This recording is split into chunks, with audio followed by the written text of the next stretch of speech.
Israel's soldiers were reported to have fought Hamas militants during limited ground raids in Gaza, as the bombardment of the besieged enclave continued Monday. Spokesperson for the Israeli military, Rear Admiral Daniel Hagari, said tanks and infantry went in overnight and killed, quote, squads of terrorists.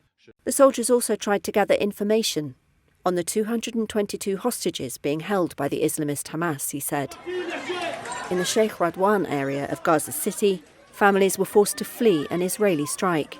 Hundreds were killed by such attacks in the past 24 hours, mostly in the south of the narrow, densely populated strip, Gaza's health ministry said, bringing Palestinian deaths in the 2 weeks of Israeli strikes to more than 5,000.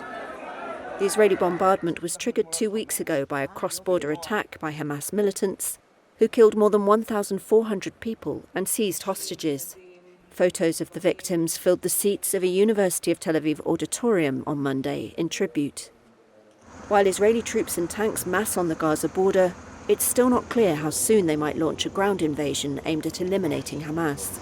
Israel said its limited ground operation targeted Palestinian gunmen and that its airstrikes focused on sites where Hamas was assembling to ambush any wider Israeli invasion.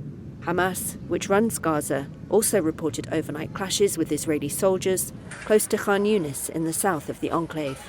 Meanwhile, desperate civilians are running out of food, water and places to shelter from the unrelenting bombardment.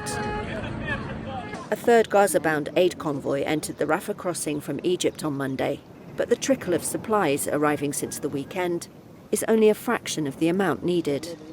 The United Nations Humanitarian Office says the volume is just a tiny percentage of the daily average before the conflict. About 1.4 million of Gaza's 2.3 million population are now internally displaced, it says, with many seeking refuge in overcrowded UN emergency shelters. UN workers say some who heeded Israel's warning to leave the north of Gaza for the south are now heading back because of the bombing there.